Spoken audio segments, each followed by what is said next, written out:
Welcome everyone. So today at LawWiser, we will be exploring all about job interviews and will uncover crucial aspects of job preparation, offer valuable insights for the first-time job applicants, and will also discuss how law students can showcase their soft skills to the employers. For this video, we have a special guest for today's discussion. He's Zafar Khurshid, partner at TKC Partners, and he's a seasoned professional and partner who will share his expertise and perspectives on these topics. Welcome, Zafar. Hi, Ami. Thank you for having me, and thank you to LawWiser for these sessions. And looking forward to having a discussion today. Yeah, so let's quickly dive into the world of job interviews.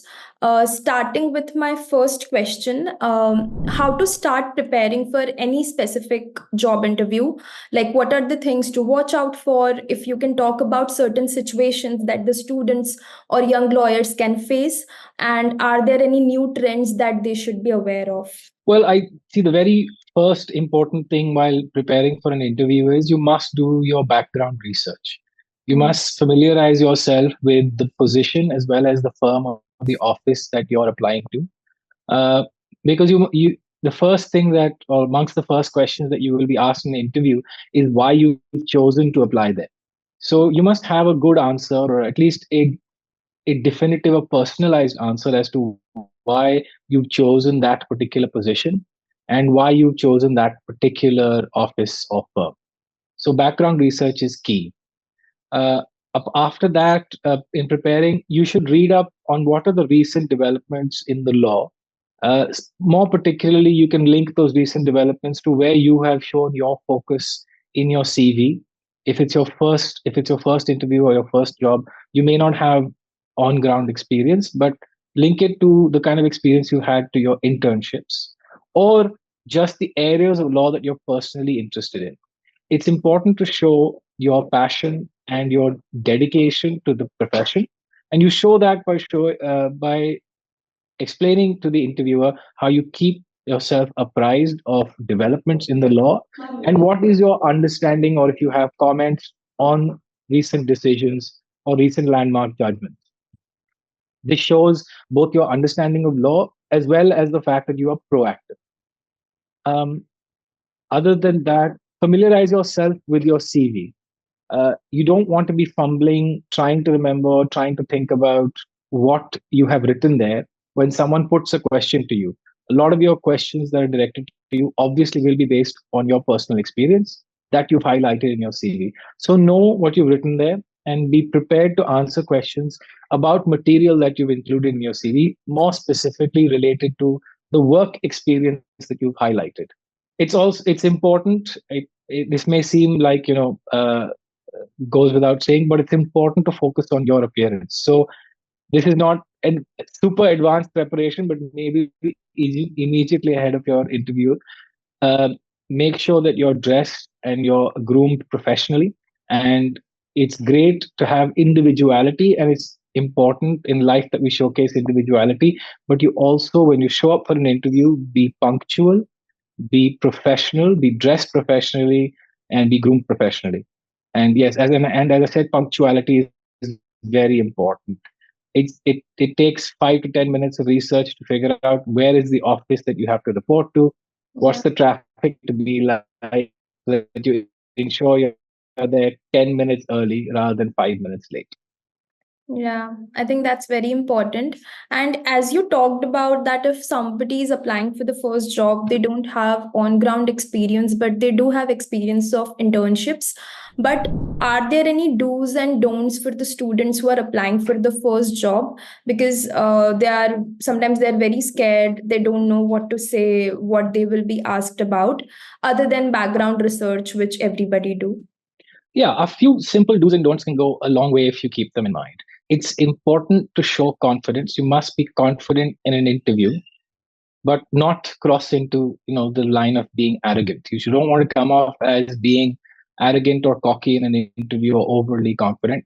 But showing that you're confident is an important soft skill or important skill to highlight to your interviewer, because it shows that this is someone who you can reasonably depend on to be able to take the pressures of a working office. Also, when you're confident, you'll more clearly be able to communicate your personal skills, your strengths and weaknesses, and this will give a better idea to the interviewer of who you are all around as a person. Be prepared with questions for the interviewer, because inevitably most interviewers at the end or during an interview ask you if you have questions for them. This again, we're linking it to the background research you should do about a firm. What are your questions about the work profile, about salary, about timings of the office, about work culture? If you come prepared with your own questions, it shows your seriousness to the application and to the interview. It's very important. You must read the recruitment notice. If you have a good interview, but at the end of the day, there's a big gap between their understanding of the work profile or salary profile and your understanding of what you may require from that position, it's such a shameful waste of both your time and the interviewer's time. When you're applying, especially for those who are applying for the first time, I know it can be difficult to have access. You really have to spread a wide net, but please avoid spam or mass emails. There have been instances where I've received applications and the person has CC'd 50 other law offices, and it's not even a BCC. It's like I can see all the other law firms that they've applied to, and sometimes I feel very flattered to be in the same email as a top 10 law firm or as a top 20 law firm. It's very flattering for me, but not everyone may have a sense of humor about seeing an email like that. If you have standard templates that you share in your cover letters or emails, please proof them properly. I once got an application which was directed towards my firm, and it was quite a wonderfully well written cover letter. But in the body, they had forgotten to replace the name of the firm in the body of the email. So obviously, I could see what happened. I had an amusing exchange where I wrote back to them and advised them to, that I'm sorry, we don't currently have a position for you, but I see that you may are also applying to other firms, and I wish you good luck. So I think these are some simple do's and don'ts you must keep in mind. Um, so yeah, proofread your cover letters, proofread your applications, be punctual, focus on your appearance, be confident, and yeah, be confident and calm. Don't let your nerves get to you. It's okay to be nervous, but you also have to just take a breath and show the interviewer that you can overcome that nervousness and address the questions that they've framed. Also, a follow up question to that. Nowadays, I have seen that there is a long process when a recruitment is going on. So, first they will call you, then there will be an HR, then there will be a senior, then there will be a written assessment, and then you will reach a partner level. So, Yeah. it kinds of get overwhelming, especially for the young kids to go through all every step, and sometimes they don't even hear back from them. And whenever people are getting mails also these days that you're not selected, there is no specific reason mentioned by the firm. So it really gets like it makes people nervous. They think that they're not good, or after clearing all these steps also they don't reach till the partner level. So what are your views on this long process, this long recruitment process till ones get to the main job interview which happens? Well, obviously, the process differs based on where you're applying. What I would say to those people who are going through the process is they're not necessarily reaching the final stage, or not are not they're not able to find out where they're going wrong. It may be worthwhile to contact on an individual level the associate or HR representative that you had an interaction with. It may be worthwhile to have a follow up and say that a follow up to the rejection email to say that I appreciate your consideration of my application. Would you be able to spare any time or spare some advice to help me strengthen the application in the future? Or is there any feedback that you could share? You'll find that, I mean, I can't give you a percentage. You'll find that most people would probably be too busy to reply. But once in a while, if someone has the time or the proclivity, they may be able to give you some input. On occasion, personal experience, I have had lots of feedback for a lot of applications that don't get past the CV stage. But I don't necessarily have the time to write back to all of them or have a discussion. A few people who followed up with me personally, either on LinkedIn or over email, and specifically solicited my advice, I have tried to frame very succinct, advisory points and one or two things where I feel it would help highlight their CV or some mistakes that I found, like I told you about the mass email that that I received. I do try when I can to take a few minutes out to give some constructive feedback. So yeah, it's important. You shouldn't be afraid of following up and asking for constructive feedback, but you do have to be prepared that most offices may not have the time or proclivity to reply to you, but some will. I mean, I would say that 2 out of 5, 3 out of 5 times, I definitely try and give some constructive feedback. It can be a grueling process. I know that there are so many young qualified law graduates in India, and there probably aren't enough positions to give all of them an opportunity. It's a little bit of luck, it's a lot of hard work, but you can't lose focus and you can't lose hope. Just have to stick to it. Yeah. Thank you so much for sharing that. I hope it motivates some of the young lawyers.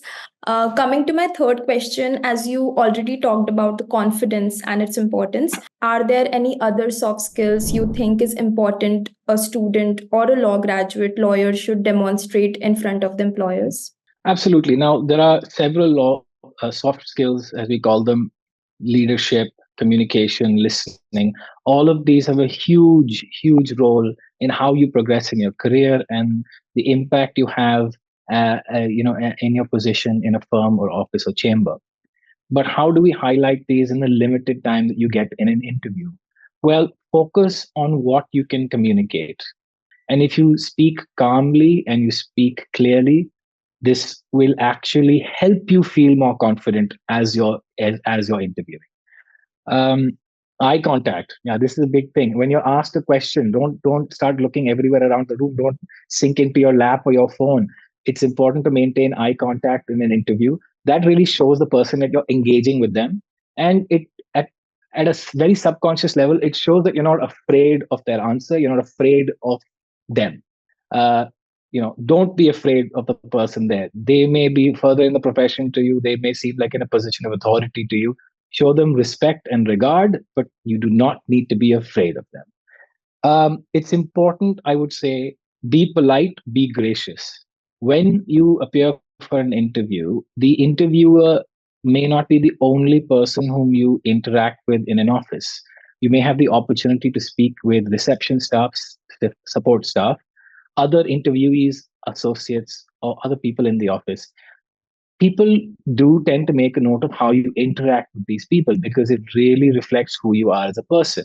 If you say your pleases and your thank yous in front of the interviewer when you're offered a cup of tea or a glass of water, how you behave in the reception area when you're waiting to be called, these seemingly private moments can be quite telling about a person. I certainly make a note about how someone behaves when they appear for an interview.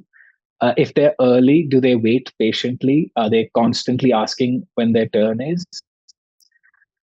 Do they wait, but also make it very clear why they're there? I think I once had someone who came for an interview 15 minutes early, but then didn't say anything to anyone in the reception for 20 minutes. So I came out saying, where is this person? Why hasn't he showed up? And then somebody went and asked that person, "Aap kis cheez ke liye aaye hain?" And I was like, that's the interview. I was like, why didn't you speak up? So, these are parts of soft skills: communication, confidence, graciousness. These are all soft skills that you have in those few moments, opportunity to exhibit to the interviewer. So take that opportunity and show them who you are as a person.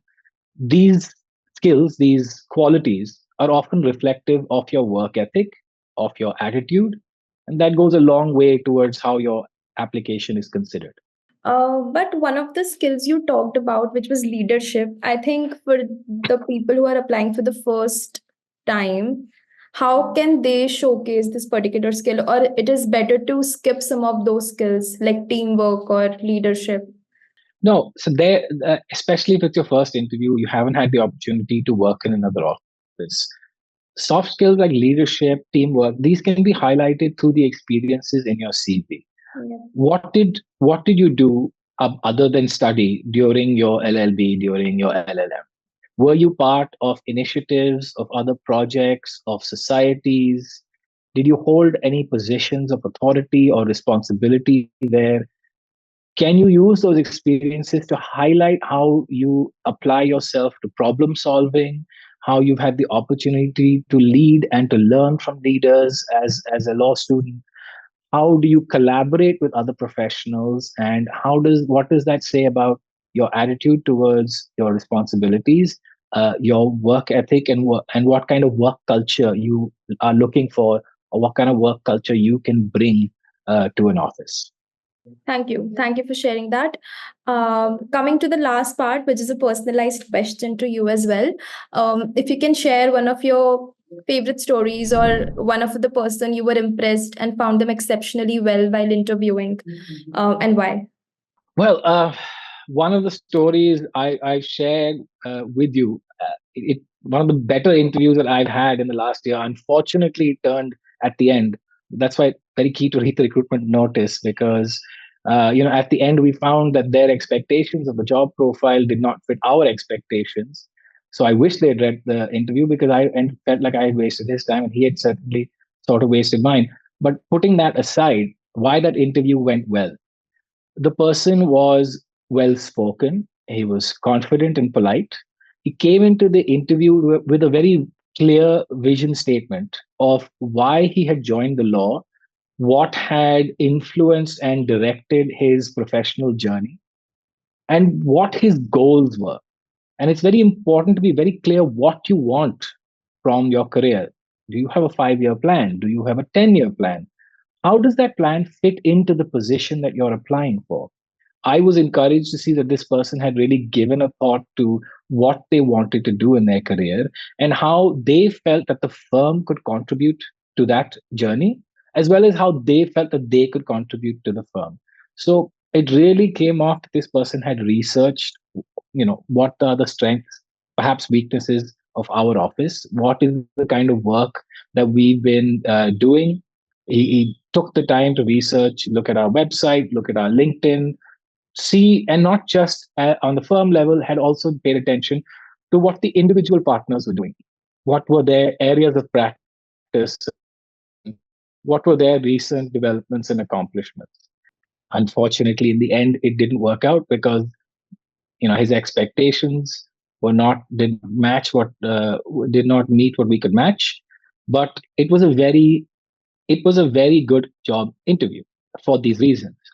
Another example I can give, and this is more from the perspective of someone who's a complete fresher, someone very completely new to the profession, who we still, in fact, ended up hiring right out of an internship. What really impressed me about this person was they were very proactive.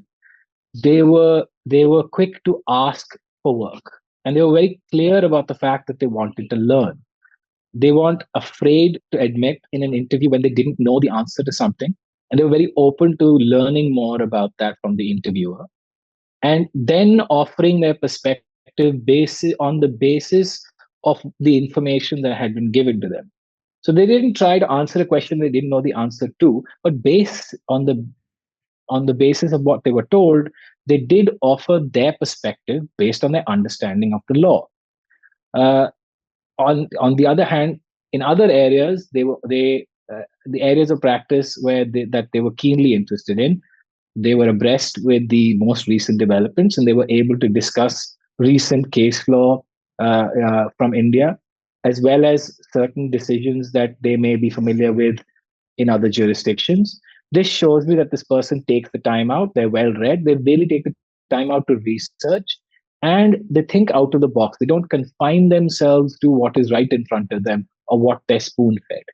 So these were good experiences for me. One, we ended up hiring, the other we didn't, but not for reasons that the one we didn't end up hiring wasn't for reasons in the interview, wasn't because of their performance. I would have been happy to hire that person.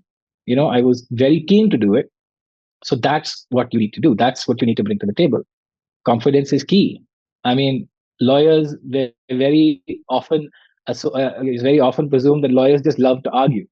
Even whether we know what we're arguing about or not. To some extent, this may not be completely false. But that's because we have to be very confident about what we're talking about. And if we know the law and we know how to present that, that's what makes a successful professional. That's what we want to see in an interview. That's what we want to see from a candidate.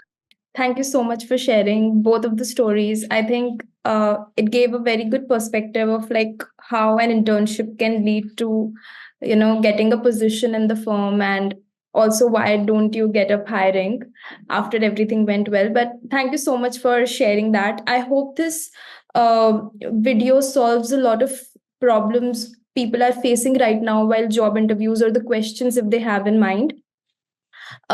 Thank you so much again, Zafar, for sharing your perspectives on this video. And if anybody have more questions, please do comment in the comment box. And thank you so much.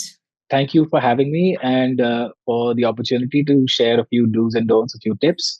And if any of your viewers have more questions, I'd be happy to try and take some time out to answer them or offer some more perspectives.